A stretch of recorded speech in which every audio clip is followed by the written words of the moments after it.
This is FanSpeak, a weekly live show where the fans of comics and its community are our guests.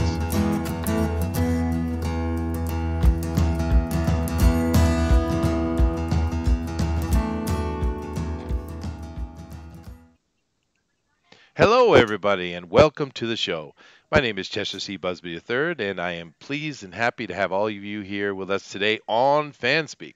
And we will be talking to James Hudnall and Matt Cousin, the creators of Agenda. Today, it's going to be a lot of fun. We've spoken to them before, so we're going to be focusing more on the comic and just their careers and things today. But let's get right over here to the panel and say hello. Of course, I am joined by my most well-oiled Hobbit Kiwi friend from New Zealand, Booster. Hello, lads. How we doing? Doing well. Your enthusiasm is low today. Have you not been taking your vitamins? Let me try it again. Hey, lads. How we doing? Okay, thank you. Hello. That was much better. There we go. Much better. There we go. We're also, of course, joined by the chairman of the board himself, but we'll be getting back to him in a moment. We have the Denali Lama. How are you today? Being spicy. You are spicy. What's up with that? Nah, I don't know. It just came out spicy. Maybe That's all all the right. Korean barbecue chicken wings. We do like a spicy Denali. Sounds like a Yeah. taco. All right. And of course, we are joined by the creator of Ignition, Todd Mulrooney. How you doing today, Todd? I'm doing really good. Why do you spread such lies about Booster? Why do I spread such lies about Booster? Because he deserves it. That's why. Yeah, Oh, okay. yeah, that is true. does. It is true. It is. Yeah. Yeah, I'm not gonna deny that. And of course, the mighty Lord of Thunder himself, Thundaro. Hello, sir. How you doing? Hello, how are we? I'm wonderful. All right. I am glad to hear that because I'm always happy to have a happy Thundero. We don't want an angry Thundero. Keep that in You mind. do not. No, You you do do not. not. No. But we'll be getting to our two guests here momentarily. But before we do that, of course, with every show, we go to the chairman of the board,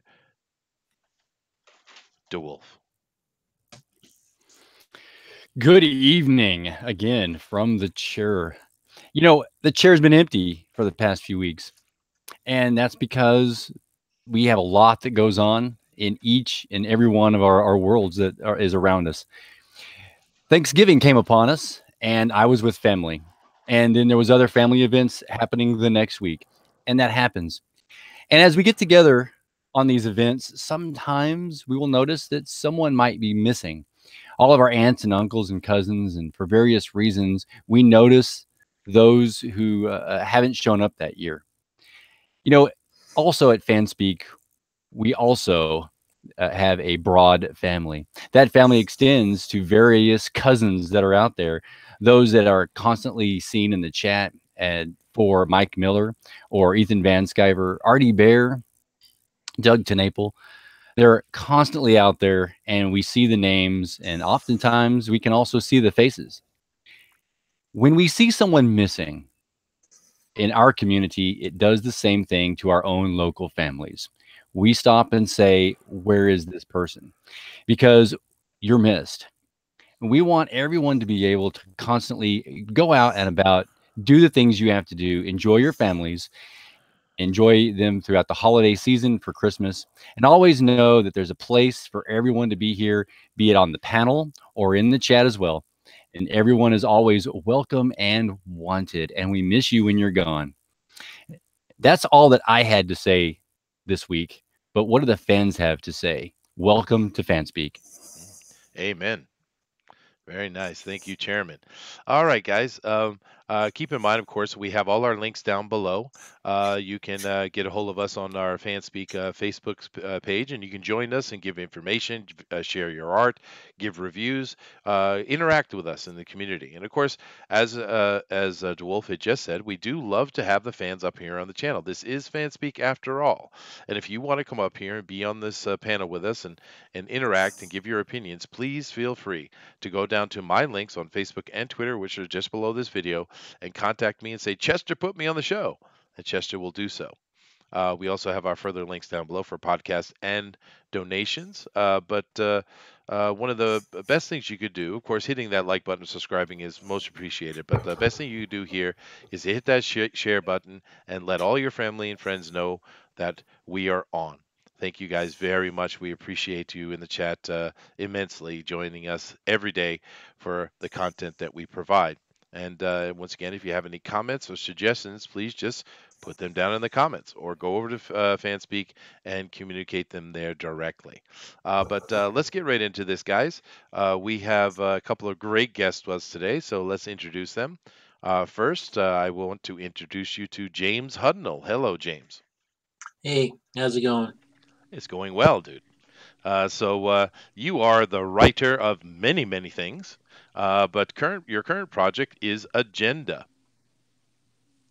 That's right. And I'm doing it with Matt Cosson. It's a 48-page comic that we hope to put out every quarter. And the first issue is currently in Indiegogo status. We only got about 9 days left, and we're about $1,200 short. So we really could use some help getting to that point. And we are very excited about this book. It's going to be very cool. Wow. And we like the look of it too. We've looked at it a few times. One time we looked at it with you. We're going to look at it again today. So we think it's a very interesting project, not only because of what it looks like and the art involved, but because you yourself are writing it. And I think we've all either I have an understanding or have read your stuff. I've read some of your stuff myself, and I could use a refresher on a couple things. One of the ones I was going through the list of the things that you've written was Age of Heroes, and I know that in my head, but I can't place it. Can you refresh my memory, please? Yeah, it's a book I did with John Ridgway for Image Comics back in the late 90s, and it ran for 5 issues. We're working on a color version of it right now. It's mostly colored, and we're looking to put that out next year, a collected edition. It's really beautiful looking. It's set in a fantasy world. I actually wrote a novel also. It's sort of a novelization of the comic. It's called Hell's Reward. You can find it on Amazon and other places. And it's about it's a fantasy, high fantasy comic that I think people will find it interesting. Oh, all right. Well, thank you, because I know I had seen it before, and another one that popped off because there's a few I just remember. There's another one that really came to my head was the Moriarty one, because I know I've read that. Now, was that a book or a comic though? Moriarty one? I'm not familiar with that. I'm sorry. I'll check it. I'll check it later. I know there was a Moriarty book that you were attached to, but that's okay. But we're talking about Agenda today, and of course, we're lucky today. We have your artist with us. And hello, Matt. How you doing? Hey, how you doing, everyone? How you doing, Chester? Very well, sir. So this is the first time for us to talk to you, I believe. Yes. Why don't you go ahead and introduce yourself and tell us a little bit about your career and how you came to meet James and get involved in this project, please. Yeah. I've been working in comics, obviously not as long as James, but I've been working in mostly small publishers like Double Stew Publishing, Boom Studios, and also Humanoids Publishing. It's a French company. Oh, I don't know wow. if anybody is familiar with that. They publish a lot of like Mobius books and stuff like that, heavy metal or Metal Hurlant, which is actually the magazine I started my first short story in. That was my first debut. But yeah, I've been working on doing commercial work for different companies, storyboards for animation, some films, and then also moved to San Diego, and that's where I met James. Is at a party, like a comic gathering. It was an art gallery at Bat and Lash's studio. And yeah, we met there and hit it off and decided to collaborate. And it took a little while to kind of I was working on some other stuff, but we finally got together and started cooking up some stuff for Agenda, which I'm really enjoying right now. Oh, that's cool, man. So It's interesting how you met, and of course, we we true nerds know exactly what humanoids is, dude. That's okay, not cool, that's cool. not Yeah. small at all, dude. That's Mobius, baby. Uh, Yeah. yeah. But so that's very cool. Actually, I mean, just I don't want to step on everybody else's questions and stuff here, but I got to know, how did you get in with them? Oh, it's funny. I'm originally from Detroit, Michigan area, and at the time I was living in Detroit, and I flew to San Diego for the Comic Con, and they had a booth there. I don't know if it was their first year or whatever, but it was early 2000, and I just decided to try to get a meeting to show them some of my work, and from there, there was the publisher was there, and so we sat down with him, showed him some stuff, and he liked it. So they gave me my first work actually with them was a cover for the Inkle. It was the young John DeFool, the Mobius book that he worked on with Jodorowsky. Mm. But Jodorowsky wrote it, but then another artist, I can't remember the name, he actually did the art. But I did one cover, and then from there I did some like a short story, and then they teamed me up with Chuck Austin on a little miniseries. So we did 3 books together on for humanoids. Oh, that's awesome. I'm not sure, Janelle, help me out. Isn't it Humanoids that did that beautiful reworking of Elric and those nice Perfect Bound series they did for that? Wasn't that Humanoids that did that recently, past few years? I believe so. Yeah. Yeah, beautiful, beautiful. With I also did a book for humanoids called The Aftermath, which is available in a Perfect Bound book. Oh, Yeah. wow. Yeah, I love the stuff they put out over there. I mean, it's a French company, so maybe there's a lot of Americans who don't know about it, but it's a really good company. I like Humanoids. But all right, guys, I'm going to go over here and start with Thundero. And Thundero, go ahead and especially with Matt, being a new guest today, let's ask him some questions. And I'm going to go over and start showing everybody the agenda page. sounds good. Yeah, Yeah. it does. All right, let's come over here. Hey Matt, who Thundero, are some of your influences? are you still there? Or go ahead, Todd. You can go ahead. Yeah. Yeah, Matt, who are some of your influences? You have a very good balanced style. Oh, thanks. Tell me who are some of. Yeah, I just there's a wide range, at least for me, but I think the ones that stand out that influenced me the most, I'd have to say off the top of my head, is Alex Toth, and then also some Japanese artists, different guys who, man, I can't remember his name offhand, just slipped my mind, but the guy who did the original Gundam comic, they both kind of have like a really kind of simplistic, direct storytelling style. They use, more shadow, black space, and negative space, and I like that clear storytelling type of art. But Yasuhiko. but yeah, what was it? I think you're thinking of Yasuhiko. That's it. Yeah, Yasuhiko. Yeah, He's awesome. Yasuhiko. Yeah, that guy, man. So yeah, that was my my influences. Of course, people like Mobius was a big influence. Different guys like that, John Romita Jr. Yeah, it's funny. I started off being influenced by like independent type of was it Ninja Turtles, war comics like G.I. Joe, Sergeant Rock, and then got into superheroes for a little bit, influenced by like the guys like Jim Lee, Mark Silvestri, and then I started branching into the Japanese books as the market started opening up, and but yeah, then Mobius, which got me into studying different like Italian, French artists. There are But some James, artists you have in Europe. Oh yeah. James, you have an interesting aspect to your career that you were instrumental in bringing some of these manga books to the American audience. You want to talk a little bit about that? Yeah, well, I've been interested in anime since the '60s. When I was a little kid, I got into Japanese animation like Astro Boy and Kimba and stuff like that, which was on TV when I was a kid. I was living in Hawaii in the early mid '60s, so I had exposure to a lot of Japanese stuff. And I had a friend who was Japanese, and he had manga in his house, which I had never seen Japanese comics before. So my first exposure to manga was that far back. And he had some Astro Boy comics, and I didn't know that it was a comic, I just thought it was on TV. But so that really interested me. And then as years gone by, I grew past, I got into Marine Boy and Speed Racer and all that stuff. And then, so when I was like in my early 20s, I met some fans, in California who were into anime. This is way before anybody was into that, before anybody knew about it. And they introduced me some stuff, including Gundam, and they were really into Gotcha Man, which was the American Battle of the Planets, and also it's a Battle of the Planets in America, but it's called Gotcha Man in Japan.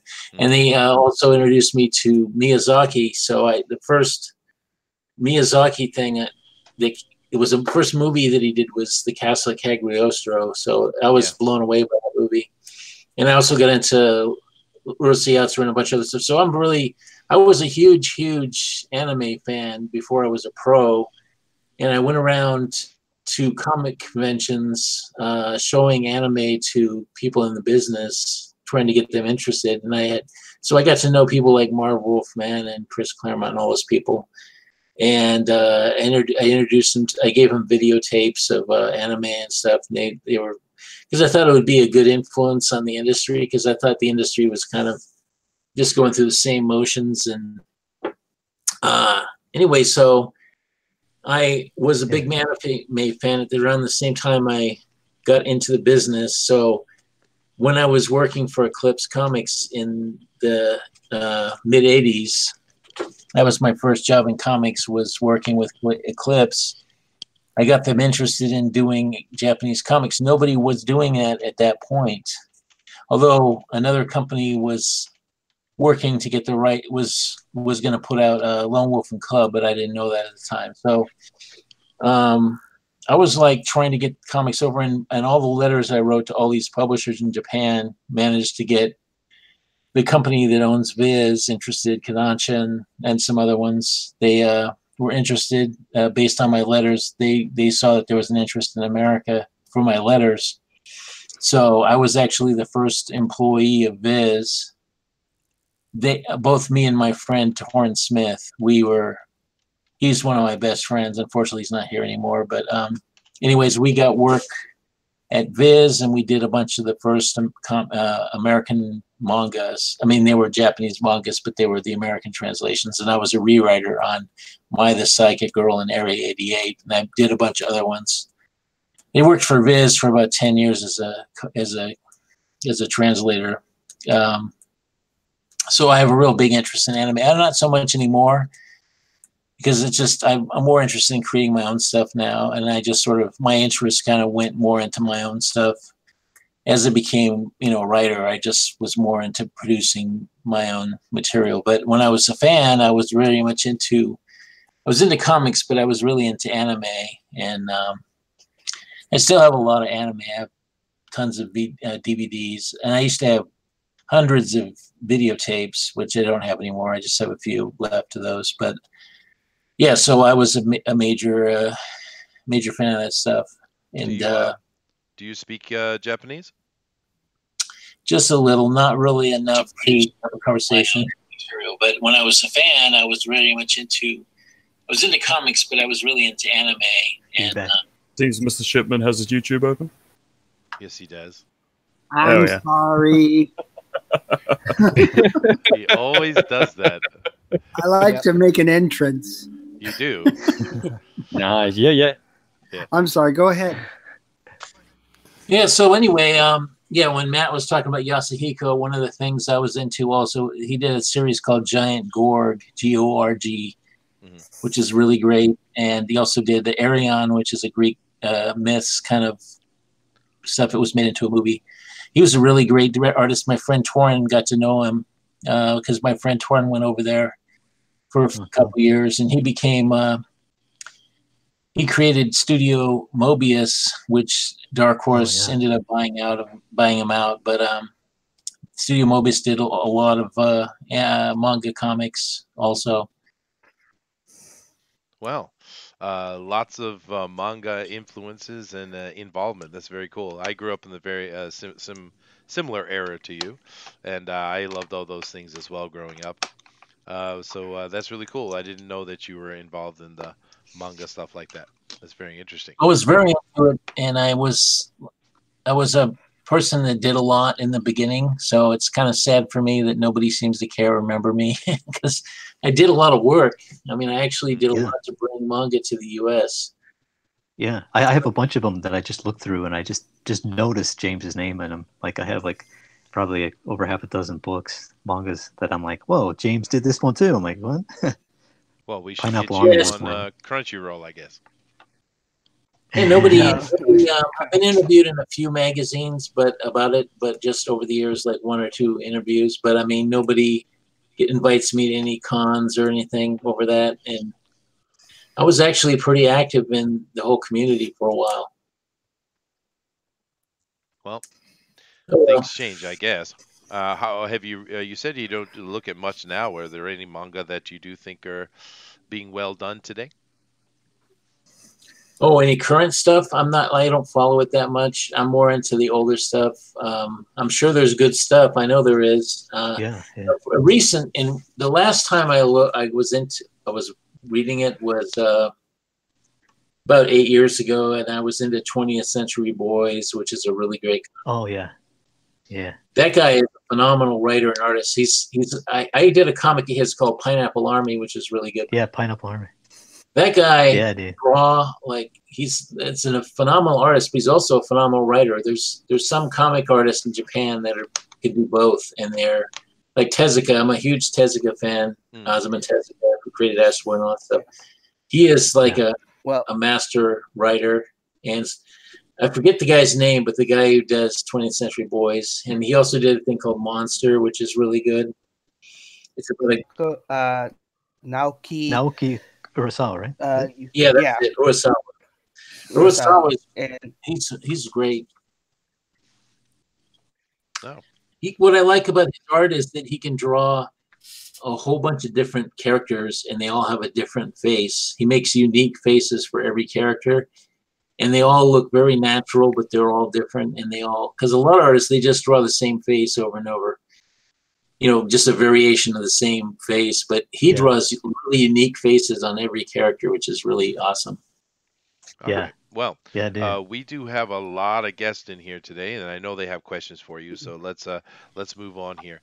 Thundaro, are you prepared, sir? I am here. I was prepared, but he answered most of the questions I was going to ask. But I will ask. I will ask this one. I think we actually asked something similar to this before. One of the characters has obviously the Gadsden flag symbol on his mask. Is there? How do I phrase this? Is it taking that sort of a lean, or is it going to try and be neutral in that regard? No, absolutely. He's called the Insurgent, and he definitely has an agenda. Every character has an agenda. That's where the title comes from. And his agenda is he is the anti-government corruption. He's against big government. He's against the deep state, or whatever you want to call it. He's my favorite character already. I love him. Yeah, and he's fighting against the injustice of a corrupt, big deep state, big government type. It's based on my personal beliefs in some ways. I mean, he's going to take a different tack than I would, but he is sort of like my avatar in that particular thing. Oh, awesome. We were wondering about that, though, huh, Thundaro? That is cool. Yeah, it's really nice. I like it. It looks really really good character design. I like how it's incorporated into the mask. There's politics in the story, but I don't try to pick on lefties or necessarily. It's more like I'm more into the overall problems that I see in the world, not over specifics. Because to me, followers are just people who are been fed a bunch of lies and they believe them. People who create the lies, the people that follow the lies, they're just dupes, And a lot of people that annoy us, that really get on our nerves, those people are just followers and they don't know better. And I don't hate them just because they're stupid, because they're just stupid because they're ignorant. They don't know what the truth is. Sure. If they did, they would be different. They would have different opinions, in my opinion, anyway. Well, and politics work in a comic book if the politics are happening to the characters. The problem with politics in a comic book Anything is else? the politics are being professed to us, or we're being chastised or educated. Hello? Yes? Can you still hear us? Uh-oh. Did we lose him? Yeah. Is James still there? I don't know. I think he's having what some happens audio when- trouble. No, I was talking and then everybody went blank. I don't know if it was a network thing or what. It might be. Oh. That's okay. Yep, probably. But yeah, excellent. We have a Pope fire in here. Hello, Pope. I know the question you're going to ask, so go right ahead. How does he see? Curveball. Well, how does he see in the mask? Practical question. Yeah. The same way Rorschach or the question does, I'd imagine. Yeah, it's they can see through it. Yeah. Yeah. All right. Special Well, my material. second question is who your favorite Teen Titan is, and remember there are wrong answers. Oh, I remember you now. Yes. Last week or last time I was on, Yeah.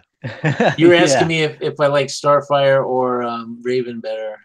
That was on Yes. Cross Comics. Yes. But I think the question is more I for remember. Matt because he's new. Oh, okay. I Say gotta remember. I Superboy. answered Say wrong Superboy. last time. Oh man, this is tricky now. If I could remember, I believe Starfire was the right answer. Or no, wait, no, it was It is Raven. the correct It's answer. Raven. Yes. It is Raven. You're right. No, It's Raven. Raven Yes, is the 10 wrong seconds. answer. I Is didn't it get- really? I I went Yes, with my Raven is first the wrong answer. answer. the audio was. I mean, you phenomenal. can. I mean, clearly, I am a huge Raven fan. That's why I have a wall of Raven behind me. It's just Raven happens to look like Starfire. Oh, there it is. There it is. Cool. Well, thank you very much, Pope. I'm going to jump with a booster in a second, but we have Gary Shipman with us. Do you know Gary James? Yeah. Yeah. Well, Gary, say hello to Mr. Hudnall here. Hello. Not helpful, Gary. How are Come you? on, you're a how you professional. doing? How are you doing? Have we met We're all before in professionals, person? I think only online. Aren't you on my Facebook feed, friends? Maybe I could very well be, but it seems like we're from the same time period because I was back, like all the stuff you were talking about. That was the stuff that I remember. And then you said that you don't really keep up with stuff now. I'm right there with you. Yeah, it's just that it's kind of overwhelming. There's so much stuff, and to be honest, I'm not into the cutesy, girly stuff, anime. A lot of it just kind of went in that direction, and I was more into that science fiction, stuff I've like been Vogue. saying that for years. Yeah, I'm more into like the hard science stuff, like Dunbine or Vote Tomes or stuff like that. That's more, action and more like guy oriented. Whereas it just started going totally towards like the girly stuff, and I'm not into it. So Yeah, I live in the belly of the beast, and I can't stand it. So yeah. no, it's over here. Everything. I mean, because the Japanese have a manga for anything you can imagine. I mean, you want to have a story about a dentist and his life as a dentist. They got that. They got everything. I love that, actually. That's what I love about Japan's comics. Yeah, it is cool, but everything has gone this cutesy, girly, chibi stuff. It's silly. It's I can't stand it. Yeah, it's boring to me. I mean, I don't mind a little bit of it. I just don't like a lot of. I don't like to be deluged with it. It's just, to me, it's just one of the problems I had. What I liked about Japan is their anime, their fantasy, their fiction in general, is that it has a different take on a lot of things. They have a different kind of view of things, but that to me was appealing. But what wasn't appealing is that they have a tendency to just imitate the same thing over and over again. So they just copy each other and they just clone each other and they just do a billion variations of the same thing. Yeah. They'll have like really original talent, like Masahiko or Shiro, like Masamune Shiro or Otomo. Those people are really phenomenal, and there's a lot of the older creators. They're really original, but the newer stuff, there's just too much derivative. know, I like the more original stuff, but I like the older stuff too, just because it's more.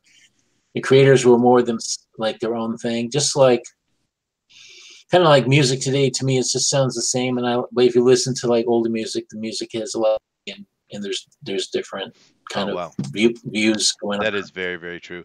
The thing I like most about Japan is the females. I married one. Matter of fact, she's kind of bouncing around the house behind me right now. So you speak Japanese, right? I do, yes. Cool. I'm learning. I'm lower intermediate, but I had some Japanese friends that I would talk with, so I just started learning because of that. And I wanted to artists and animators I wanted to communicate with. Oh, yeah, sure. But, well, now I spent most of my adult life here in Japan. Oh, cool. Yeah. But Nice. yeah, I love the culture and stuff. It's a beautiful place to live, great place to raise a family, but the anime is not as good as it used to be. And of course, therefore, the manga. So I agree 100%. But I know Booster over here in New Zealand, who loves manga and loves comic books, is going to give us a brilliant question and a brilliant insight into the mind of oiled kiwis. Absolutely. Oh, you know how much I love anime, Chester. It's true. I like the parts where they, when they scream and cry and fly at each other with swords and have little skirts. It's great. I love it. But anyway, so clearly you made thousands of dollars last time you were on our FanSpeak show. So do you have any plan of putting a Kiwi character into the book, or? I didn't see that one coming. No, self-promotion from Booster. No one saw that coming. Hey, maybe the sound keeps cutting out for me. Just remember Kiwi character. We need Okay, I take it. I'll take that as a no, but it's all right. Well, when you have those, Matt, when you have those great superhero scenes where they land on the ground and crack the pavement, those wonderful type of power scenes. Well, there should be a Kiwi underfoot, and you're solved. Oh, wait, got a lot of love for it. Cool. All right, let's move on there. DeWolf, you've been very patient, sir. Why don't you go ahead and ask your question? Yes, patient. That's right. You know why? Because that's what I do.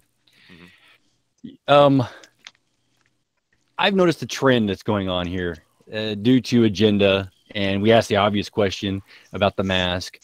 And James, I've noticed that you have kind of been at the forefront for some time, starting back in the 80s and the 90s, things that you've done and written and were involved with, and also then the anime and the manga type side of things, shows kind of a pulling away, but you're also now coming back.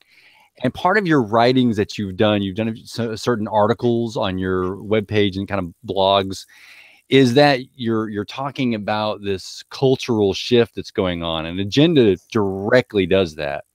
And you have got to, have just in your soul, I would assume, is what you're putting out through this, the idea of the culture and what's going on, and not just in comic books, on a grander scale. Do you want to choose a topic in there that you might find that you want to share with us about the cultural changes going on? Sorry. As long as it doesn't cut out on me again, because I've been cut off like about 3 times since I've been on here tonight. I don't know why, but the sound just cuts out and I can't hear anybody talk.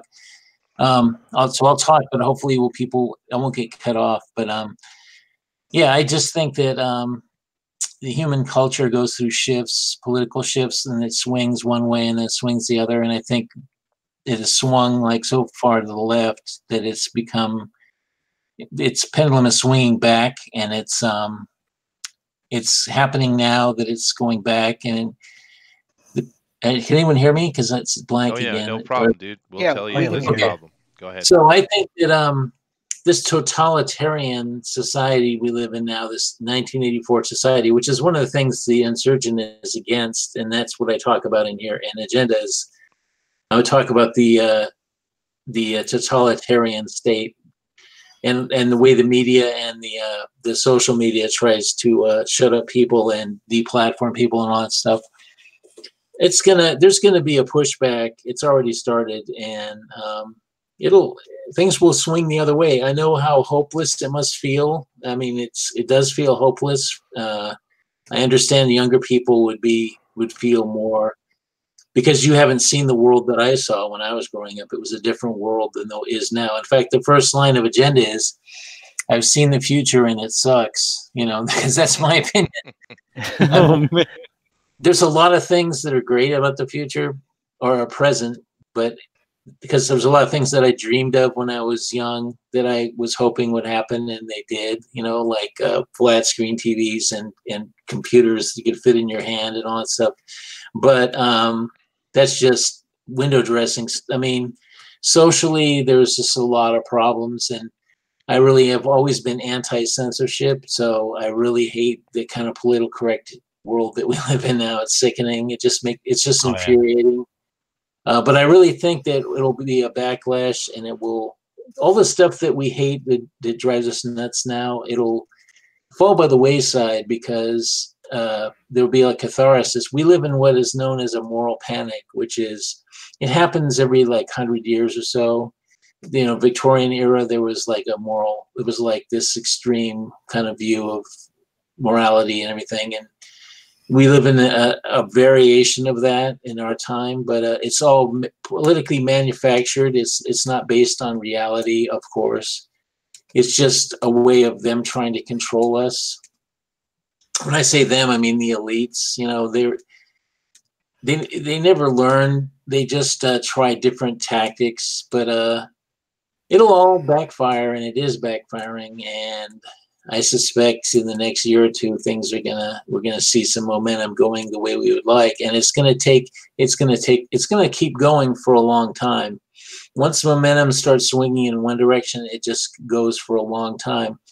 So you're gonna see. I don't think things will go back to the way they were, but they will be hopefully improved, and maybe even better than they were. Who knows? But I think that nobody should give up hope just because things seem hopeless. Because try to imagine what it would be like to be alive in the 30s, when the world was entering a world war and people were getting killed in the millions, and we just had gotten out of another world war. Those people who just got out of the Depression, and then now they're in a world war where millions of people are dying.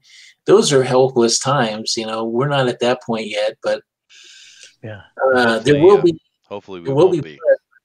What's that? Hopefully, we won't be. Yeah, I agree, but I do think there will be blood. It's just hopefully not in the scale that it was. I don't think so, because I think we've gotten smarter in some ways, even though it doesn't seem like it. We seem to be better at avoiding problems like that. It'll still happen on some level in some places, but hopefully not in our places. But well, I'd say it's already happening.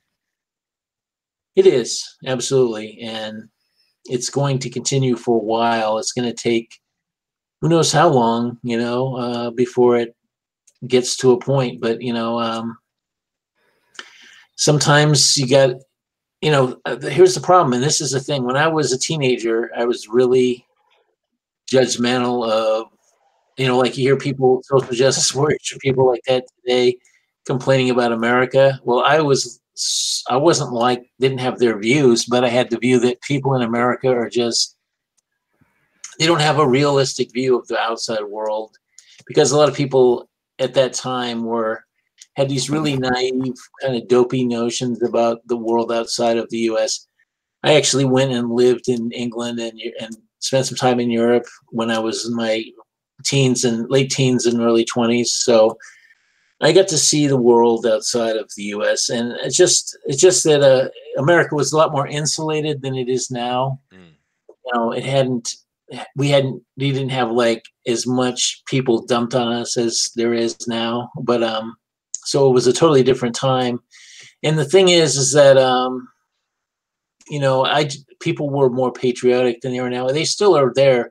The majority of people, I believe, are patriotic or pro-America. It's just that the media and the education system and all that stuff has been deluged with just endless propaganda. That's one of the things that's got to change, and it will change. And it just seems hopeless because they have so much power now, but their power is waning, especially like the media. They're crumbling, they're falling apart, and it's just a matter of time. And you get to see some interesting times. That's all I can say. You get to live through the Chinese curse, which is may you live through interesting times. Yeah. Well, so your agenda is quite political then.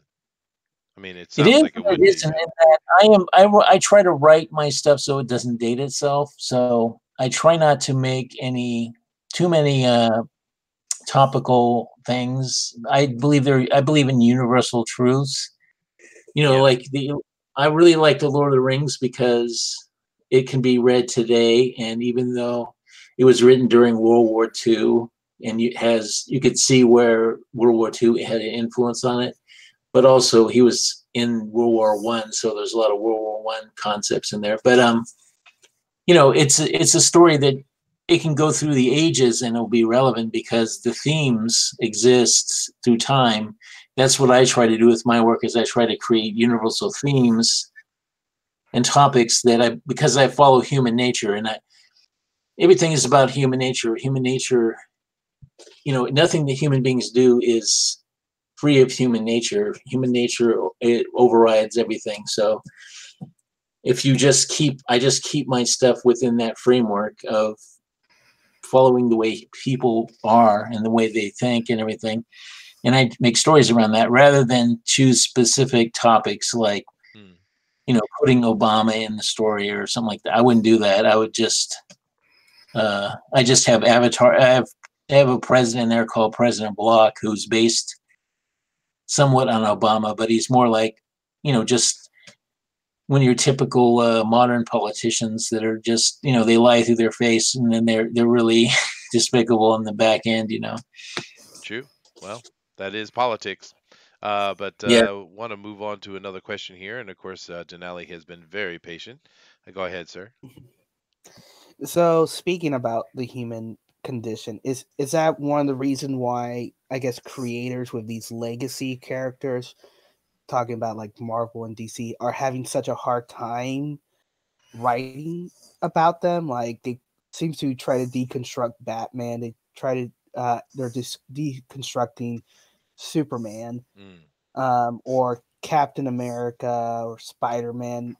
Is that one of the reasons why they're failing with these characters, because they are trying to make it more topical instead of more of the universal truth that you're talking about? Their attitude, their view of reality isn't good. Most of them, I would say, they don't really see reality very well. So how could they write about it? How could they possibly know how would they possibly be able to tell a story if they don't even understand the reality that they live in? I mean, a lot of people, they don't even understand the world that they live in. They only believe in a bunch of lies that have been shoved down their throat all these years, and they try to expound on these lies that most of us can see through. That's why people reject a lot of this stuff, because it's so patently false, and it's based on false assumptions and false beliefs, and that's the problem. And the other problem is, as you say, deconstruct. There's no need to deconstruct any classic character. A lot of the things, the reason they've survived so long is because they have very powerful things going on in their construction, and you can expound on that. You don't need to deconstruct it. You can expand on it. You can develop it. You can go into it deeper rather than to tear it apart. The problem with a lot of these modern people is that they try to, deconstruction is like a Marxist idea. It's a Marxist intellectual fallacy, really, and it's just yes, it is. Thinking that you can tear things apart and put them back together. That's not true. Here's the thing, Marxism is the basis, is a root problem in a lot of this stuff. And Marxism is a philosophy that it's 171 years old, and it's never worked, and it never will work, because it Amen, brother. Nature. Yeah, it's anti-human nature. It's based on, basically, Marx was a guy who lived in poverty, and he was supported by a rich man, Engels. So he lived in his house, and Engels supported him all his life, and he's a guy who has no real experience in the real world, like a lot of the leftist idols, you know, like Rousseau and stuff. Those people, they're failed human beings, and they're failed human beings that are trying to tell the rest of us how to live, and they don't know Bernie anything. Sanders. Yeah, exactly. That's why they appeal to those kind of people. You're right, though. I mean, those kind of people who are failed human beings, they are attracted to that ideology because they see the faults in themselves and they think that somebody else thinks like me, so I must be right. Well, just because somebody thinks like you doesn't mean you're right. You know, I mean, I consider myself a realist. I'm not a conservative. I'm not anything other than a realist. All I'm interested in is reality, because reality is it's something you have to deal with in this world, you know. It's something that if you have a realistic worldview, you have a better chance of succeeding than if you don't, you know, or surviving anyway. Well, that is certainly the most political conversation we have ever had on FanSpeak, and I don't think there's anyone here that disagrees with anything you've said, because I'm literally triggered. Oh, okay. Well, other than Booster, but Booster, I love high Texas and being told what to do. How dare you? It's true. It's true. Rebel, you know. In fact, my original character name for the insurgent was Rebel, but it's just used too many places, so I just didn't use it. But I've never liked authoritarian. So I don't care if it's right or left. I just don't like anything being pushed down my. You know, I don't like have stuff imposed on me. I don't believe in edicts or any of that stuff, because what I've learned is that the elites are flawed. Those people that run things, and there's always. In fact, I'm going to do a video series on this on YouTube, my YouTube channel. But you know, there are people that they really look down on the rest of us, and they can have a contempt for us, but unfortunately they need us, or unfortunately for them anyway. But they try to control us through various means, and they've tried a lot of really sophisticated stuff in recent times. But ultimately, as I once said when I was a kid, is that the world is ruled by a triumvirate, which is the Three Stooges. I mean, you know, they're foolish in so many ways, and it's like, to me, it's obvious that if you just give people a chance to build, and without restrictions, without a lot of things. This is kind of a libertarian view, but basically, I think that if you don't try to oppress people, they'll flourish. And if you oppress people, you know, you're going to have social problems of all kinds and wars. And see, they try to operate on our wars. They use wars to try to cull people and try to get things that they want. And it's just stupid. I mean, it's idiotic, and they basically create all the problems that we have. Well, and of course, one of the biggest and longest running experiments they've been doing in that line of thinking, of course, is the fiat currency system, and we see how wonderful that's worked out. Yeah, and that thing, that's another thing that is going to change. I mean, we're seeing things like digital currency and things like that, which has the potential to change all that, and really, like, you see, the world economy doesn't have to be as messed up as it is. I mean, a lot of these things are messed up because the idiots are in charge, you know, and the idiots, they're always just doing stuff that's counterproductive, you know. Well, free market, gold standard. It had worked for a very, very long time.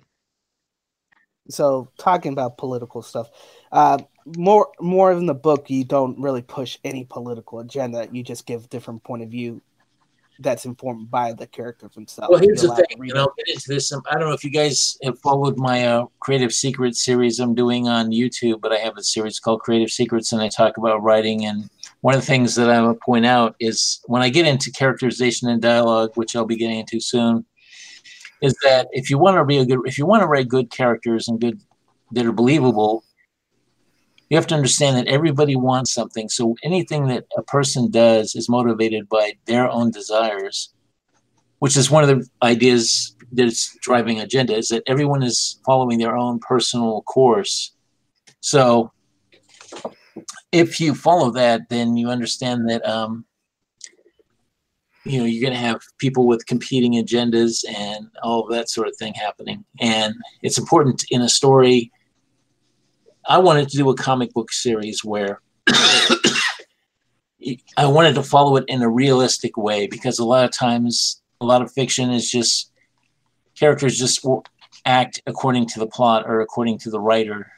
Whereas I'm definitely controlling things in the story, but I'm basically giving each character their own course and their own views and their own agenda, and those agendas will be coming into conflict with each other at some point, just to show how things work in the real world, and which also makes for an interesting story.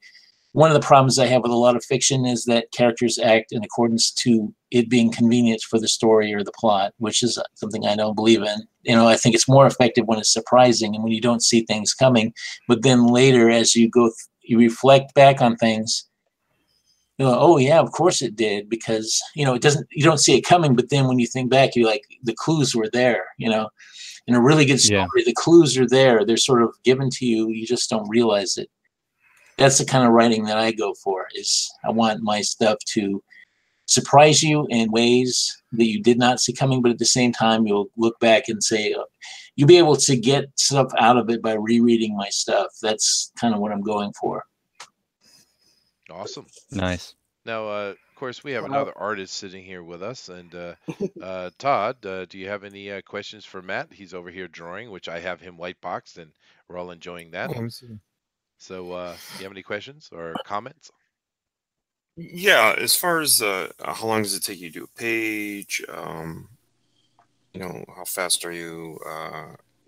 Tell us a little bit about your process. Are you heavy thumbnailer, and then are you inking yourself? So give us a little bit about that, Matt. Yeah. I do my own inks. I think layouts for me are the most important, because if I can figure out the problems and the storytelling right there, and I don't really worry about the drawing part of it, like drawing. I mean, some things you just chalk it up to. Some things are going to be work. Like if you have a money shot where it's going to be like a lot of background or a big stage to scene, but you just kind of go, that's just going to be work. But the storytelling, a lot of times, that's the most work for me. I kind of, sometimes it'll come like where I know exactly what I want. Sometimes I got to work it out. Just kind of do a lot of drawing and erasing and drawing and erasing. And if you go on my YouTube channel, you can see I got like a huge collection of erasers. So I'm just always erasing, going through erasers. So I'm not afraid to erase. And to me, the final product is, it takes a lot of sometimes pain to get to that point. And you don't want people to see that, but sometimes that's how it is. And then other times it just flows out really easy. But yeah, I do my own inks. I just really, sometimes I'll leave the pencils like as rough as you see them here and just start inking it. And this actually is tight for some guys that I like. Like some guys will just go in and they'll just do like a face.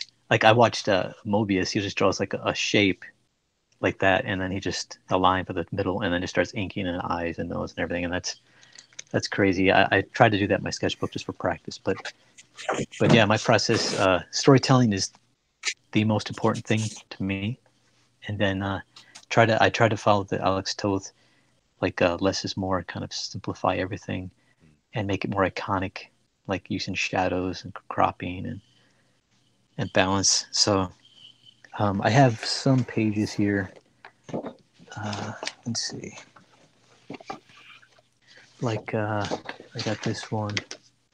I think this is on the Indiegogo.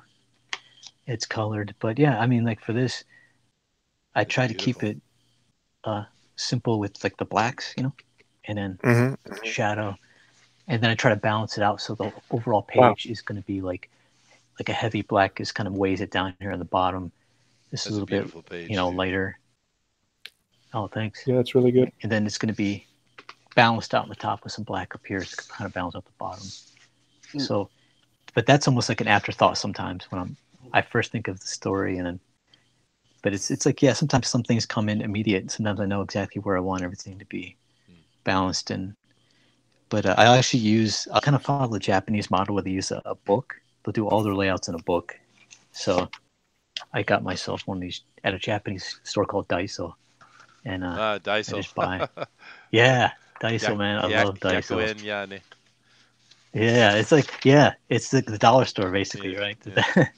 The Dollar Tree, but they have like a huge variety of stuff. But this is like one of the notebooks blank. I just buy these and I just fill it up I have with stacks sketches. of those things around me, dude. Oh yeah, those are the They're best. awesome. I mean, Yeah. you never lose your notes. You never lose your layouts. It's all in one spot. I actually had a great artist friend of mine. His name is Samson. He does a lot more of like book illustration and stuff, but a really good artist. And he was trying to teach me how to draw, and I'm horrible. But I had took this piece where he directed me, and I had everything cross-hatched, and it was just this near black page I had filled with this character I was trying to draw. And he was like, "Well, yeah, no, that's not good." And then he came in with an eraser, just an eraser, not a pencil at all. And when he was done, it was beautiful. And it's just one of the most amazing Yeah, things to see happen live in front of me in my life, because I actually had something, I just didn't know how to make it something. And the eraser was an amazing tool. So, like you're subtracting yeah. things that you didn't really need. Yeah, I mean, that's the hard part is like it's editing yourself. It's kind of like I was talking to James about writing, and we are talking. He was saying, telling me, because I'm writing my own scripts too, and I was showing up and stuff, and he was saying, less is more. I was trying to come up with was a log line, right? And he's just like, just get right to the point. And it's kind of like same thing with just drawing visually as I try to get to the point. So hold on a minute. Wait a minute. What is this thing called? An eraser? Oh, mm-hmm. Yeah. Thanks, Gary. It's a magical That tool. was a magical moment for me, Gary. The eraser, huh? It I'm gonna have was, to dude. find It was an amazing thing to watch. I mean, I know for you, you're an old hand, Gary, but that was an amazing thing for me to see happen right in front of me. It was just, it was a good moment. That's awesome. It Actually, is. Matt, your drawing there looks really good. Oh, thanks. It's funny is I'll draw something and then like I started this without knowing exactly what I wanted to do, and then as I start drawing, I get ideas and I'll change positioning of arms or legs or whatever. Well, And like Todd had said, do you ink yourself as well? yeah, I use I've been using the Japanese like nibs, like the I've been using the like Maru nib for small details. I use a G nib mostly, like this right here. Just dip it in ink. These are good. I bought one recently at a comic convention out here. But yeah, I love using this, and it's because some of the tech pens I use, I started using like the Sakura Pigma pens or the Deleter pens. Like these are the Micron Sakuras. Sure. I use these, and these are I still actually do use them for like some backgrounds and things I need to use like straight edge or curves, curves with. I've seen a lot of dudes use the fountain pen. Why is that preferable? What is it about the fountain pen that you like? You get a nice line variance. What I like about it mostly is it gets you can get really fine line depending on the pressure you put, or you can get a wide line, but it goes over the pencil. Like a lot of times the tech pens for me, like the pencil, the graphite or whatever that you're using, it would just interfere with ink. Well, it would just dry the pen out on me. So I couldn't get I had to keep going over it, and finally the ink would come out. So it's kind of like trying to draw on dust or something, you know what I mean? That's what it felt like. And so this one just goes right over top of it, and you don't have to worry about the pencil. You just go right in. Now, cool. as an artist doing the project, do you prefer like when James send you a script, for example, because you're working with James, like a lot of details in the scripts where he's telling you what he wants to see in the panels, or are you more loose where you kind of decide? He tells you kind of the general action of what's going on in the page, and you decide what's going on. Yeah, James, he does it like where you break down, per panel description, but he's basically, like I said, he's pretty straight to the point. He wants to leave it open enough for the artist to interpret it, but he gets exactly what he wants across. So when I read the script, I mentioned to him when I was reading it, because I work with a lot of different writers. he doesn't bog down in a lot of wordiness. He just gets right to the point, and my mind just visualizes exactly what he writes, and I can see it develop in my head. So that's one trick I picked up from doing layouts from scripts from Guy Davis, and he did the marquee, he did like the BPRD with Mike Mignola, and he said that he reads a script straight through when he gets the script and just doesn't do any storyboards, just reads it straight through like he would read a novel or script, and then kind of get the first impressions of images in his mind, and then he'd read it through a second time, and that's when he would start doing the layouts. So I kind of take that approach now, where I just read through it and digest the story as any reader, and you visualize it in your head while you're reading it without overthinking. And but yeah, he's pretty straight to the point, and it conjures up a lot of imagery in my mind just reading it straight up. Well, that's good. You should always listen to your writer, Matt. Always. Yeah. Yeah. Yeah, I try to keep it succinct. I just learned that it's more effective to give the artist to speak to them visually as best as you can. And I try to keep my panel descriptions down to like 2 or 3 sentences. I try not to just bury people with a lot to read. I just want them to kind of visualize I just tell them what they need to know. And I try to give them an impression that helps them see it in their mind's eye. And that's a skill that you develop if you just practice it. And that's really my focus, is to make it clear and understandable. There's something to be said about that, because I've been given scripts from pros that I call it multi-focus panels, that I call magic bullet panels. Like, why would you want more than one focus on any given panel? And you're drawing me into a corner, No, that's very important. I can tell you like a story. When I started out, I went to a panel at San Diego Con, and this is before Alan Moore took over Swamp Thing. The previous writer, Marty Pascoe, was writing it, and an artist was on the panel, was complaining about the script that Marty gave him, where he said that the cameras, the way it's described is you're looking down on a coffin with a dead body in it. And then he describes like beads, like water droplets on people's clothing and their expressions. And then you can also see these really super fine details on the corpse, like all kinds of stuff that you wouldn't see unless you had a microscope to it. I mean, just, it's just crazy. Like, how could you look down on something and yet see all that detail? Plus, it'd be just like really obnoxious. And then, plus if you have about 10 figures, let's say, standing in a room, that in itself is a lot of work for an artist. So that he didn't have the proper empathy for the artist, because I try to develop an empathy for the artist where I try to see it from their perspective, like what it would be for them to draw this. Because I want them to be able to do something really cool, but at the same time, I don't want them to be upset with the job. I want them to enjoy the job, because the idea is to do stuff that's exciting for both of us, so that the end product will excite other people. If you don't feel it when you're doing it, you can't expect the reader to feel it. Right. It's just like people that think they're going to write a comedy script and they don't have a sense of humor. I mean, you have to laugh at your own jokes if you expect. Chip Zdarsky. Comedy. The other person who doesn't understand comedy. Yeah, I've heard that name. I haven't read any of his stuff. He's like a big writer at Marvel, but everything I hear about the guy doesn't make me want to read his stuff. So when he's doing something serious and straight, he's actually pretty good. But when he tries to drop comedy, it's horrible. The guy has zero humor zero. It's really bad. Yeah, and I just know that he did my late friend Steve Gerber's comic. He did a Howard the Duck thing. And I just read the synopsis of what he was doing, and I was like, no, I'm not going to read it. Go ahead, Todd. You were saying something. The other qualm I have is long shots. Like a writer write a long shot, but he wants a lot of people in it. But long shots are environmental shots to bring you in to the environment that the characters are in.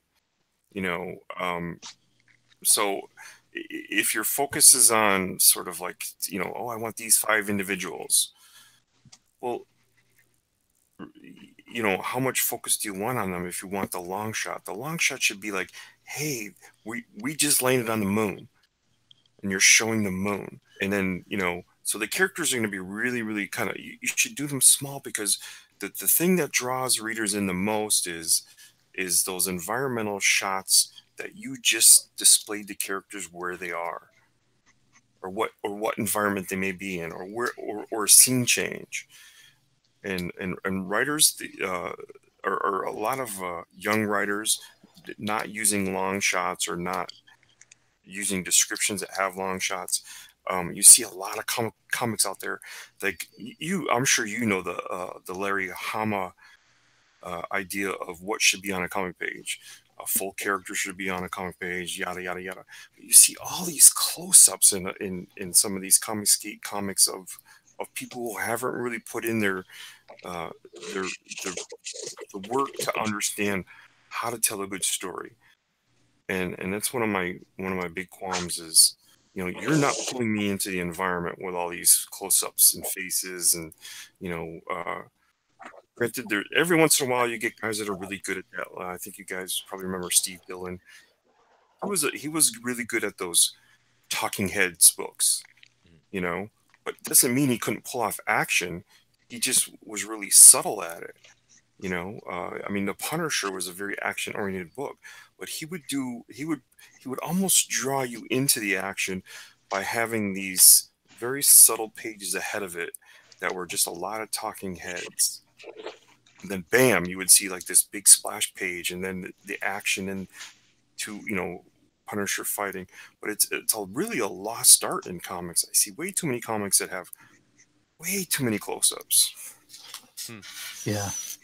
Well, Yeah, no, yeah. we are at the top of the hour, guys, and we could talk to you guys all day, but we are running a show here. So we are going to see if anybody has any further questions for you, and then we're going to move on to the news. I do want to say, though, Matt, that you are pretty good at this art stuff. You might want to think about doing it professionally. Thank you. But does anybody have any further questions for Matt or James here? I just wish you luck on your endeavors. Absolutely. I know you picked up $40 with this show, so thank you for those who are. Yeah, I noticed that. Oh yeah, thanks everyone. Yeah, definitely go and check this out. We have a couple of really good creators here. James, particularly, has a lot of experience in the industry. This is going to be a good book. Go check it out and, you know, back it. Of course, we got our mods over here dropping links left and right, so you can easily go find this. But if you are on a mobile, this is Agenda on Indiegogo. Great looking project, guys. And they got 8 days left, so go over there and support them, please. I got one more quick question that seems to happen with the campaigns, and that is you get to the end of the campaign, and there's a dilemma on whether or not to go in demand, and you know, and so or just close off the campaign. And of course, I always like to add in the advice from a consumer's perspective, and that is, you know, always give me more time to find the book and back the book, you know. Yeah, I already put in demand on there, so if we meet our goal, it automatically goes in demand. Yeah. If I don't meet my goal, then I have the option to extend to ask for more time, and I can do that in Indiegogo. So, but hopefully we'll meet our goal before that happens. You know, that's what we're trying to do. Right. Excellent. Well, there you go. That's a good piece of news for the to start off with. Comics news. You heard it here. James Hudnall will extend, and he will go in demand. All for you, the fans. Awesome. I think it's a good move. There's an argument going on in the community whether it should be kept exclusive or allowed to go into demand and therefore pick up more people. I understand both sides of the argument, but as Todd has said, from a consumer's point of view, give us as much time as you can, please. No, I believe that because we're building a new industry, you know, not just me, but a lot of us that are doing these things. We need to build out a new industry because the old one is dying. You know, it's being killed off by the major companies, and we need to keep it alive, and we need to bring it to a new renaissance, which is what I would like to do. I would like to be part of a renaissance. And I believe we can, you know, we can do that by showing people. We don't have to sit around and attack the NPC books. I mean, you know, I just don't even care what they do. I'm just focusing on what my stuff and trying to do a good stuff. And I'm not going to sit around attacking other people on Twitter all day. You know, I don't understand people that do that. No. I'm focusing on doing good books, and that's all I'm care about. I'm not into personalities. I'm not into like trying to tear other people down. I'm just trying to do positive things for the industry. No, I really respect that. Yeah, they do give us I good think laugh that's a every healthy now and then, place though. for us to go. Yeah, but I mean, I feel sorry for those people because I would hate to be that messed up, to be that like bitter and angry and really they are. I feel sorry for them because there's something wrong with them, really. I mean, Yeah, I agree. Yeah, the term I like to use is bless their heart. Bless their heart. Kill them with kindness. Yes. That's the way to do it. True. Yeah. Okay, guys. Any other questions for James and Matt? Anybody else? Yeah, James, you must be working on more than one thing at a time, because Yes, I I am. know you pretty well. Is there anything else that we're going to see come through the community? well, right now I'm working on a screenplay that I have been working on all year, and I'm going to try to finish it by the end of the year, so I don't have a lot of time. But yeah, it's a horror movie. It's already partially funded, and it's not my idea. It's a friend of mine's idea, but I'm writing the screenplay. It's a pretty cool, interesting idea. It's a micro-budget horror film, but you know, we have a director, and he's actually the guy who came up with the idea, and he is also a really good special effects guy. His name is Christopher Cooks. He's a friend. He's on Facebook, and anyway, he does a lot of. He's really good with practical effects, and he's got a movie coming out that I'm a producer on, and I did some consulting on, called The Quantum Tear. That's probably going to come out next year. It's sort of a Lovecraftian horror movie, and so I'm doing some film work, and I've also got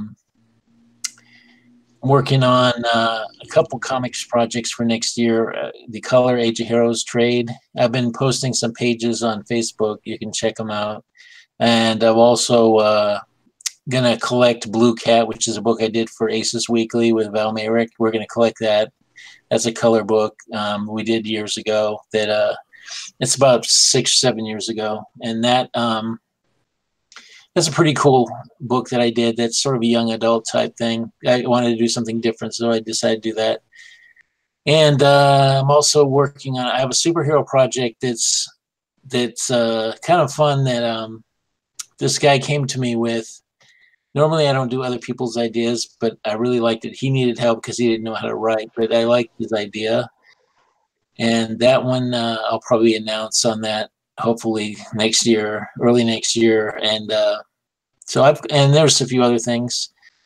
I try to keep myself busy and occupied, and I don't intend to ever stop, until I stop. So I want to keep doing stuff right up to the end. As long as I can keep doing it, that's what I'd like to do. Awesome. And of course, you were also helping out on the Tales from Beyond the Gate, which is much, much appreciated. And we have to find the right artist for you to get that done. So we do appreciate that, sir. Yeah, I enjoyed doing that. Excellent. I'm working on I've done a lot of stuff for some small companies like that. I've done a bunch of stuff for Lucky Comics, which is a company back east in North Carolina. I did it. It's a series of Doctor Who related stuff. Oh, nice. It's characters from Doctor Who that they managed to get the rights to. So Doctor Who isn't in the story, but it's related to Doctor Who, even though he's not in the story. It's sort of like some side characters from the 60s Doctor Who's. But yeah, there's I also did some modern day Robin Hood stuff that was kind of fun to do, and it's like modern day. It was Robin Hood set in modern times. So, and then there's Yeah, there's a bunch of stuff like that I did most early this year, and because I noticed. publisher, a lot of it hasn't been come out yet. I noticed you were going to have Mike Barr on the show on your YouTube channel. Has that happened? Yeah, yet? he's sorry. He's going to be on next week. We were going to do it yesterday, but he said he needs to do another week. So hopefully, I won't have any problems like I did with Val Mayrick. I've been trying to get him on, but he's having all these technical problems. I might talk to Val tonight. I might actually post the interview tonight with Val. It just depends on if I can get those worked out. So I'll look for that on my YouTube channel tonight, if it's there. All right. Well, so Mike has sort of been missing from comics for a while. Any chance he's going to get back into comics, or he did something for DC recently, the Katana series. So DC had him do it. That was the last thing I know he did. Yeah. All right. Well, thank you very much for coming on, James and Matt. We have been, I was showing the agenda page for quite a while, but I've moved over here and we've been watching Matt draw this great character. Does this character have a name, or are you just doodling? Just doodling with one of our characters from the book. This is not written in the script. I'm just kind of like playing around with him. Oh, that's cool. Yeah, the character he has a King Centurion. Victory. Say that again. King Victory. That's the name of the character. I see. Well, it looks very cool, and everyone's been enjoying it immensely. And guys, definitely go over and check out this agenda book. It looks really good, and it's certainly very professional, and that's what we want here in the Indiegogo revival, or the indie revival we're under. We definitely want to see the cream rise to the top, and this is one of those that we want to support for sure. So thank you guys very much for coming on. And of course, you're welcome to stay here and join us, but we are going to move over and do a few topics from the news today to finish out our show. So you feel free to hang around if you'd like. But thank you very much for coming and joining us and giving us some of your time. Yeah, thank you. Yeah, thanks, guys. Yeah, thanks a lot.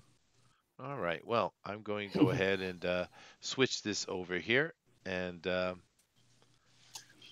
going to go ahead and white box myself so I can show this. Now, we do have a few interesting articles today that we're going to get into, guys. And the first one here is this one. Denali, tell them what they're looking at. So they're looking at the trailer for the Titans season finale, where Robin is battling Batman, who's on a killing spree. What? I know, dude. It's ridiculous. They just are so desperate to make Batman and Superman murderers. They're so desperate because they want to destroy the honorable character. They can't stand the existence of it, it seems to me. It's just on and on and on. But how does this make Batman better? Like, I understand that the honorable character, Superman's so powerful. I get a little bit of that. But how does making him a killer make him a better character? See, we've seen this for decades, man. All sorts of kind of people that don't get comic books or don't understand superheroes, they'll always say something along the lines of, why doesn't Batman just kill the Joker? Why doesn't Superman just kill Lex Luthor? Because that's dumb, and shut up. Thank you, Booster. Also, they're really desperately trying to normalize this idea of these superheroes killing people outside of comics. We've got Batman being a murderer in this. He's a murderer in Batman vs Superman, and Superman was a murderer in those movies as well. And man, I'm getting tired of it. I don't want to see these characters murder. They're not the Punisher. If I wanted to see Batman murder people, I'd read the Punisher. Right. Exactly. There's a difference between justice and vengeance, and they keep mixing those up. They say, oh, because he's murdering, he's bringing justice. That's not justice. He just becomes what they're fighting against. Yes, exactly. And there's a reason they do this, is because, as we know, with these people, the way they write is they do self-inserts. They do their version of a power fantasy, and to them, all the bad people, which are the most, the people, normal people, pretty much, they would like to kill them. They'd be fine with that. Yep. Yeah. Yeah. No, it's and that's what they think it should look like. That's what they think justice should look like. You just kill the bad guys. No, that's not justice necessarily. That's not justice. Well, yeah, and it's I was on with Brad Ashworth, Pencil for Life, and we do weekly previews on Wednesdays, the day that new comics are coming out, and we were just talking about the Batman Who Laughs. Beautiful art, amazing, writing. It's really, really good book. It's an excellent book, solid. Suggested it, recommended it, but it's about Batman turning himself into a murderer so he can deal with the Batman who is a murderer. It's like what? Yeah. It defeats the whole purpose. Batman's one rule is quite literally the whole purpose of his character, because like we've talked about before, he represents discipline. It'd be so easy for him to just kill the Joker. It'd be so easy for him to just kill the Penguin. It'd be so easy for him to kill these guys because they can't fight. In a physical confrontation, he destroys them. Yeah. But he doesn't go that far because he's disciplined. That's the point. Oh, no, One absolutely. batarang to the face. Yeah. He could do it if he wanted to. He could, and that's the thing with Tom King. He's writing Batman right now, and he has no clue who Batman is. Batman is losing control left and right in his book, and that is not Batman. I mean, his superpower is that he's always in control. That's Batman. These people, they don't get it. They don't get it, and it's just like you said, it's a projection, I think. But it's sad too. I mean, Gary, you're still on here with us, man. What do you think about Batman the Murderer? They lost me a long time ago. Yeah. Batman and Superman and all these characters, Spider-Man, Spider-Man's probably the original story is so powerful because he starts off with the wrong motivation. And then that wrong motivation ends up killing his Uncle Ben. Not that he did it, but he had a connection to it. And then he saw the morality and what he did wrong. And it changed the course of his life. And that's the thing that made him a hero. And that made him awesome to me anyways. And that's the thing about Batman and Superman too, is the morality. Like, of course, I mean, it's just what's happened is, I guess they've done it enough times. They've showed the morality of the characters enough. And now that let's twist it up, let's mix it up, let's throw some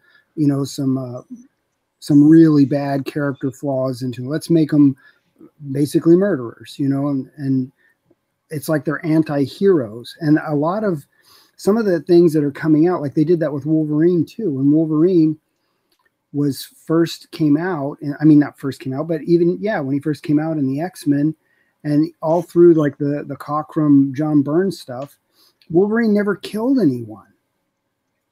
He would track people. He knew how to get there, and he knew how to disable a person, but he never killed anyone. And then now Wolverine's just a full-on, gore fest. Murder machine. He's a murder machine. But I don't even know if he's alive anymore, actually, to tell you the truth. Well, he is, but yeah. Well, they've done this to all the characters, and then the ones that are becoming the most popular characters are like, I mean, I'm not trying to say anything, but I'm going to say it. I am trying to say something. Like Deadpool, I mean, maybe he's funny and maybe he's all that stuff, and you have to look at it like it's cartoon, and then there's humor to it, but he's a murderer, and it's just like, this isn't a hero. It's just some guy dressed up, and he's got attitude, and it's like the ends justify the means type stuff. And like with Punisher, at least he had a mental condition. So they said this dude has a problem, But and then you have Venom, and then you have Carnage, and then you have Lobo, and then you have all these characters, and they're just anti-heroes to me. Yeah. And it isn't. I don't look up to that. I don't think, ooh, that's cool. To me, that's just like, I don't even know. I don't even know what to say about it. But that's what I. You do realize, Gary, they are retconning Spider-Man's history, right? His origin. I can only hope that this is either a guy dressed up as Batman or he's possessed by Trigon or something. But knowing DC, I think they're going full on with this. I think they're going full Bat murderer. Yeah. Well, let's move on to the next one because I think we all kind of universally agree that sucks. This right here has been a very interesting little chuckle over the past few days. Denali?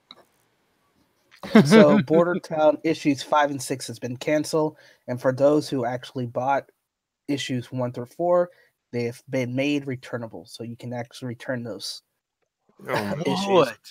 Oh no! And this was such a horribly racist and hateful book too. I'm gonna miss it. I hate to be a stick in the mud, but I'm gonna anyway. Uh-huh. I don't think that we should consider this kind of a victory for us, considering the circumstances of this being cancelled and made returnable.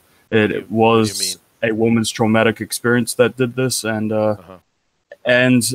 without that, they'd have still gone through and created the full volume, the full set of this comic book. Yes, it was because someone had to. It was because someone, I believe, was allegedly, I believe one of the writers, the creators of this book, is a sexual assailant. So, yeah, no, you shouldn't say that at all, Booster. I saw the post, dude. I saw the announcement, and it said inappropriate behavior. They didn't give any details whatsoever. They didn't say anything at all. That we have no point of view from Eric's point of view, which I don't really care. That's something, but he had, but if he's being wrongly accused, which seems to be the majority of the time, I would defend him whether I like him or not. There is no evidence or understanding or even comment that there was anything actual sexual took place. Matter of fact, the lady who is accusing actually says, "Well, we're still friends and we're keeping in touch." So that doesn't seem to be that vile. What happened with this is you had a bunch of SJWs jump up, and hear the story, get all upset about it. They have no evidence. They just threw up a post saying this is horrible and we will never carry their books. And then you had a bunch of zombies jump in and say, "Oh, that is amazing! I can't believe how awesome you guys are to protect her because she's been sexually assaulted." That is what happened. It's a nonsense. So no, Booster, no. This is a victory. Thank you. So is it much like the James Gunn controversy? No, that's very different. There's a lot of evidence for that. Well, there's evidence, but okay, just the outrage part, right? Yeah, no, it is. Yeah. So because of this, all of a sudden, all this other stuff has to happen. I see. Yeah, and it's very insightful on Booster's part, though. I think it is. I think that his stance on that is a good place to start, and then you go looking for the truth, like James was talking about being a realist and wanting truth. No, if he's guilty, that's fine. But the thing is, there is no evidence of any guilt at all. All we have is accusation, and it's not even actual accusation. It is inappropriate behavior. And like I said, the lady doesn't seem to have any problem with it.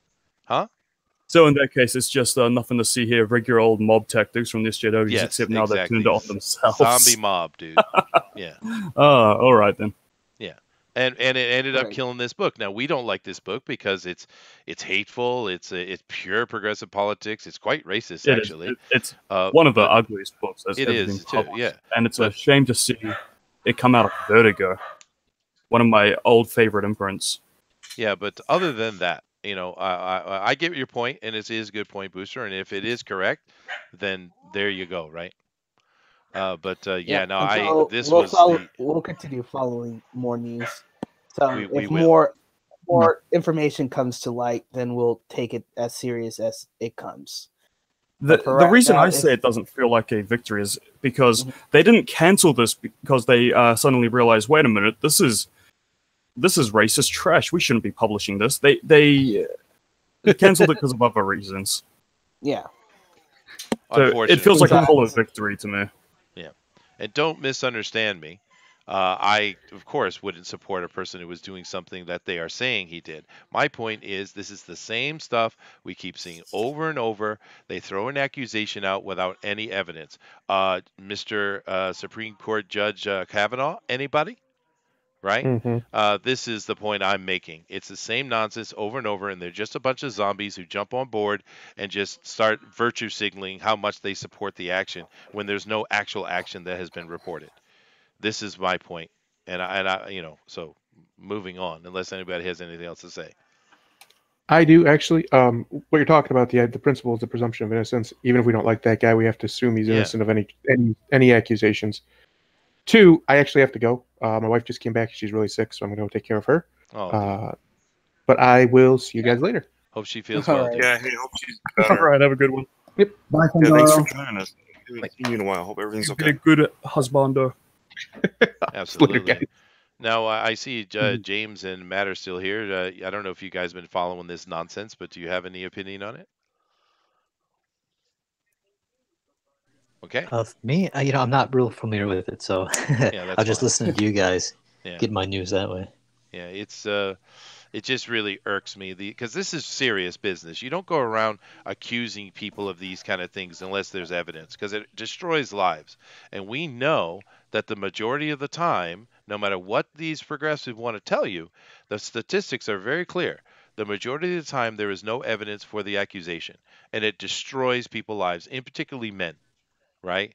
And it's not, you Yeah. should not do this unless there's actual evidence, especially in this case where the lady that is supposedly the victim doesn't have any real problem with the guy. I think what probably happened here, because her reaction, he probably asked her out or something. That's probably what it comes down to from her Yes. reaction, right? But we'll see. We'll see Well, how it it couldn't have develops. happened to a bitter book. True. But anyway, that got very political. We're having a political day today, guys. Yeah. Interesting. Next. Yeah. Miss Marvel gets a new creative team and title name in 2019's relaunch. Really? Oh, who's the artist for that? I like It is that art. interesting. Yeah, so do I. It's got a very animated feel to it, you know? I like that kind of stuff. Right. Do we have any It's idea what the new title is going to be, Janelle? Magnificent Miss Marvel. The Ugh. Magnificent. Now, Yeah, I like Wah, wah, alliteration. Yeah, that's kind of nice. How many times have they relaunched this book, Janelle? About 4, Mhm. but I'm not really counting. Yeah, well, they do that. And the artist is actually Minku Jun. That's why you're probably getting that whole anime vibe to it. Who? Minku Jun. Min-Kyu Jun. Yeah. And then- well, more importantly, who's the writer?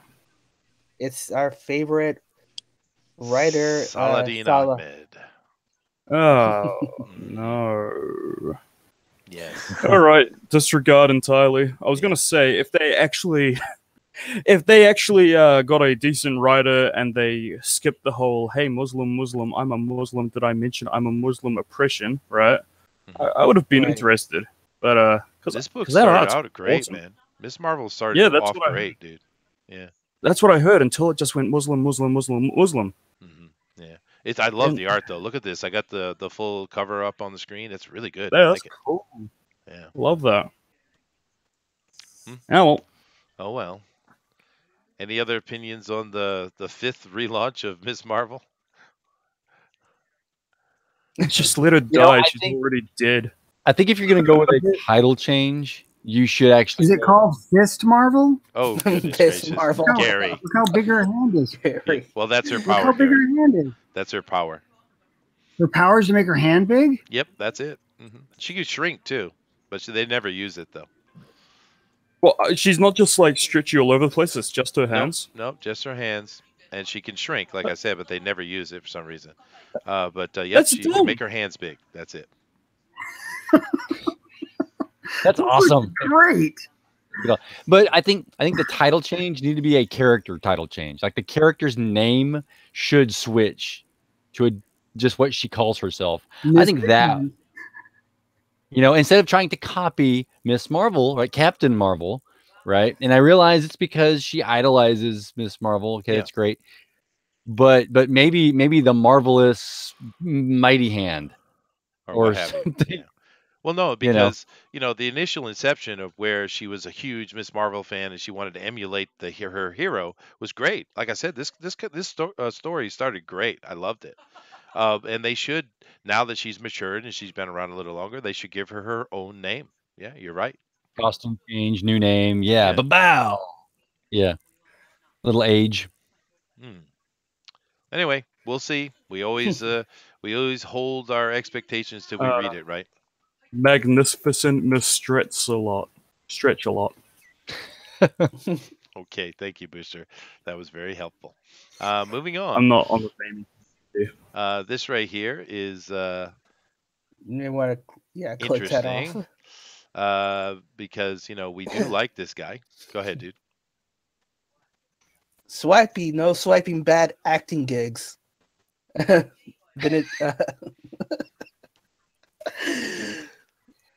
Benicio del Toro will play Swiper in Dora the Explorer.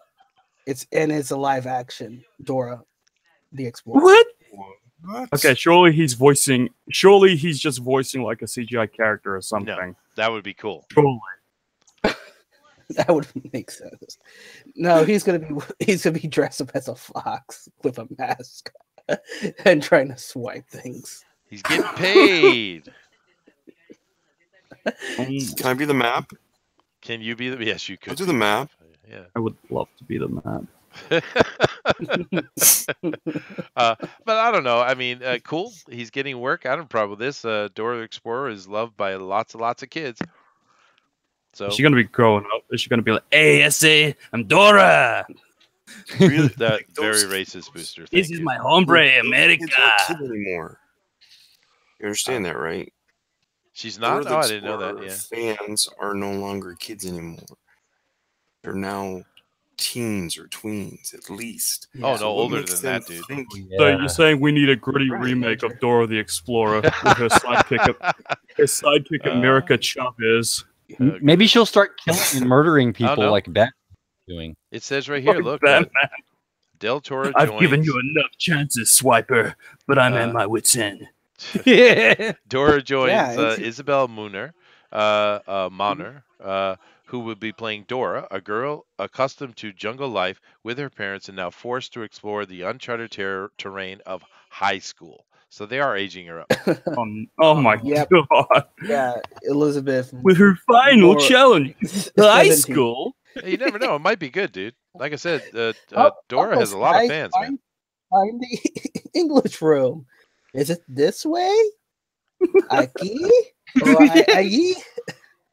Where can I go for a cigarette without the teacher knowing? I This can't believe way? you guys hating on Dora. What are you hating on Dora for? Bad humans.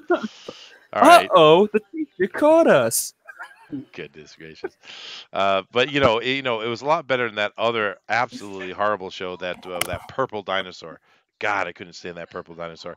How I wouldn't dare you let talk crap about Barney in my presence. dude, I would not allow that in my house. It was so brain numbingly stupid. I was afraid it was going to dumb my kids down. Hey, I watched Barney and Exactly. Moving on.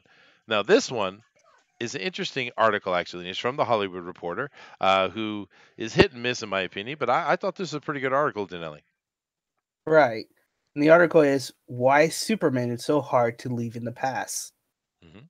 And they talk about, it's been the gold, kind of like a gold standard of superhero flicks, And while the writer says, well, I prefer the introspective vision of Zack Snyder's, Man of Steel, everybody keep falling back to Superman of Richard Donner. And if you look at the behind the scene and how they built this was crafted. They actually did research. They actually did the work to make this work. They knew that it had to be Superman regardless of how everything happens. If you could make the audience believe that Christopher Reeve was Superman, you got the audience. Yep. And it's something that they kind of fail with, recent superhero movies, is that we see, when I saw Ben Affleck as Batman, I didn't believe him as Batman. I saw it's Ben Affleck as Batman. It's super frat boy who's still a frat boy at 50 years old. Yeah. Right. The reason why Wonder Woman was so successful, why actually became Wonder Woman, that you could believe that she was Wonder Woman, and that's what made her movie work so well. and she's a hottie.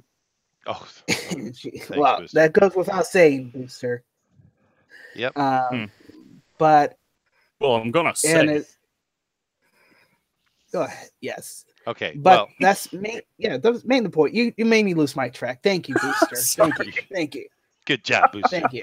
But yeah, Yeah. no. Basically, this is just talking about the continued love for Donner's Superman, and we do all love it. And as a matter of fact, Booster, should I click it? Should I click it? I'm gonna click it. Here it Click it. goes. Oh, no. No, I'm doing it, dude. It's happening.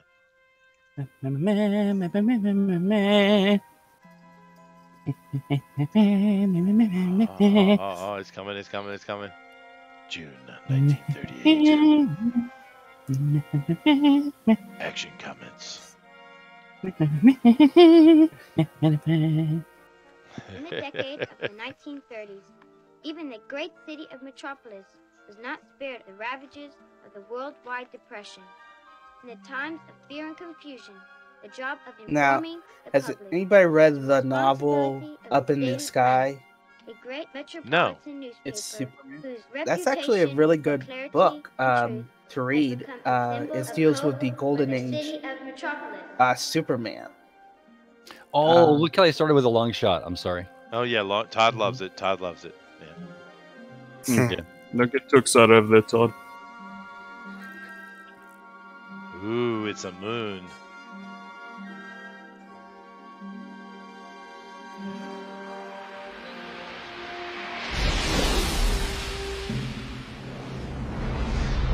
Does sound like an interesting book, though, to know. Oh, look at it, look at it. It's ooh, nostalgia, nostalgia. Well, you can't beat the John Williams score, Yeah. which is something that's been missing in both movie franchises. Not an iconic score. No, I like anything Hans Zimmer does, to be honest. Right, but you can't hum Hans Zimmer like John Williams. I mean, how many tunes can you recall from Hans Zimmer that you can hum So compared to John Williams? interestingly, they're trying to get a lot away. of big Hans Zimmer fan. He is good, dude. Look at this great Isn't this opening. something They you wanna killed watch? this, man. Right? Don't Yeah, you dude. want to leave here and No. go watch this right now? Yes, dude. Just- Yes. I love how they There's have the little something about cape it. flowing. Yeah, it's awesome. You know what that means? That means we're gonna have to watch this movie for the next What we should do. This is a Buddy great flick. Vision. That would actually be a great idea. Yeah, you know what? Yes, the original Superman for a week after this one, eh? Yeah, After Akira Superman. Yes, absolutely. We are a comic channel after all. we are. Yes. Well, anyway, it Oh, yeah. continues on like that, but wonderful, wonderful opening. Wonderful. That I do feel like I want to go watch it right now. That is cool. But yeah, the original So- Superman is cool. Awesome.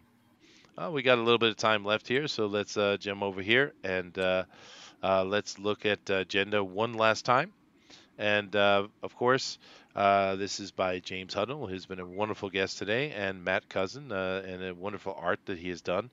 And this is a very interesting project, guys. So definitely go check this out.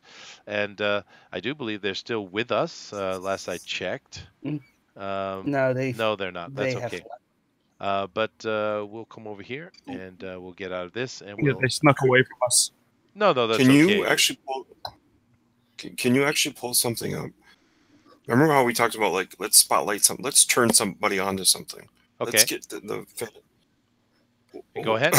Why don't you pull up? Why don't you pull up the book I showed you? If you have the, I don't know how you guys look at your things. I have But the if you- ability if you to can do pull it- anything, sir. Okay, Black Monday Murders. Why don't we hook people in on this Okay. book? Because All he right. just showed a new page on Instagram that is absolutely amazing. All right. by Jonathan Hickman. So No, this is Tom Cocker. Black Monday Murders. Monday Murders. Hey, okay. Oh, the suspense. So, wait. This is an Image Comics, right? It is Image Comic, is yeah. Image. And but wouldn't then it's Jonathan Hickman. That's the author. It might be from Skybound. I'm not sure, but no, I don't. Is it? I don't think it's written by Jonathan Hickman. I love Skybound. I got the hardcover sitting right behind me, actually. I believe it's Jonathan Hickman. If it's the Black Monday from Is it? Image, It is pretty. Did they do a very Yes, complex it cover? is. Right, it is. Yeah. He's the author. Yeah, and Tom Cocker's artist, and the sort of a foreign name for the guy who does the coloring. The coloring's really good too, by the way. It's subtle. right? Yeah. And actually, like we said before, guys, just because Marvel or DC or Image or IDW or what have you are putting out horrible books, it doesn't mean all the books are horrible. Certainly not. Marvel has some good books out right now. It's just Right. we focus on the troublesome ones because we want things to change. But yeah, this is a gorgeous looking book, dude. Yeah, I Yeah. recall this one. Look at the We art. need to It's highlight these good ones. Are you showing it? yes, I am, Yeah. dude. He's not sharing it with us. so Okay, that's fine. why I'll share with you guys. Goodness. Oh, I thought we were. No, the idea is to get the audience into a book maybe they don't know about or I haven't am. tried. Yeah, he is sharing it with. You can do it both Oh, at the okay. same time. 'cause I am Chess is clever. I am a professional, Todd. Thank you very Mhm. much. Oh yeah, this is a page that he also has shown in black and white. It's so awesome. Yeah, it is gorgeous, dude. It is Nice. Yeah. and the color choices are meant to sort of it's either to set a mood to something. When some kind of it usually goes purple when some kind of murder is about to happen or has happened. But then you'll notice certain characters in certain colors, and they're always shown in those colors. There's a lot of Ooh. subplots going on at the same time as this. You know, You may want to enlarge it, Chester, so people can have a better look. Sure. I enjoy the detailing and the of the features and things. It's yeah. It is nice. amazing. John Diller says Todd starts 2 steps back. What does that even mean? And I what I'm noticing, I need to go now, guys. I'm going to do a live stream here in about Sure. 10 minutes or so. Cool. So, Okay. Thanks, Thanks for Gary. coming. Thanks Well, for coming thank you in, for dude. joining us. It's Yeah. been great Yeah, to thanks get for to know having me you on. and share a stream with you. Awesome. All right. and this artwork is detailed and it's realistic looking and it's not Nickelodeon and bubbly, Mhm. right? No. Oh, No. that's awesome. Ooh, look at that. I keep seeing so much of this Dora the Explorer in normal comics nowadays. You know, yeah, like yeah. like West Coast Avengers. Yep. Look at that. But It's here's awesome. the thing, though. We're looking at the art here, Todd, and the art is phenomenal. It's phenomenal. But how's the writing, though? See, that's an important factor, right? No, it's really good because there's a synergy going on here, and it almost happened right off the bat between Hickman and Cocker and the colorists. There's a definite synergy. These guys are hitting on a note. I call this a masterclass comic Oh, I because see. the note they're hitting on is sort of like if if you want to do comics, either you can do them at one level or you can do them at another level that's sort of above above the fray. Like you guys are talking about, like the art, the cartoony art that's in a lot of Marvel comics. The comics themselves are blah blah blah. They're just really garbage. But this is a book that you almost want to binge it, and you can't. Obviously, you have to wait because they're actually on a hiatus right now, because they play catch up and they get ahead, and then they publish and stuff. But man, this is like the kind of thing you just want. You want to eat up, and there's big chunks of it now because I think I want to say they're at like issue 12 or something like that. I could check. I think they got But 2 yeah, you definitely volumes want to out. get. Yeah, they have 2 Yeah. volumes out, so that's good. It's like seasons. It's kind of like what Todd the Wolf said that maybe they should change the strategy where they give like a season full of worth of comics instead of having those single issues. You give one whole binge worthy issue to consume, and I see that with this recent announcement with TKO, where they're sort of doing that. They give you a binge worth of comics, right off the bat, kind of deal, instead of having these single issues. So, yeah, and keep in that might mind, be something. keep in mind, this is an adult comic for sure, and this is an actual adult comic. It's not just an adult comic because they say the F word a lot. It's an actual adult comic. Oh yeah, absolutely. There's a lot of sort of gross, morbid things that go on in this comic. Dark thought. What Yes. Yeah. Well, if Black and Monday and Murder and that combination didn't alert you that it was going to be an adult themed comics, then you need to blame your English school teacher. Yes, but Denali, Black Label Comics, Black Label. Yeah, but this one has Monday in it, so it's really going to be more horrific. I mean, who loves Monday? I mean, who loves Mondays, anyways? Nope.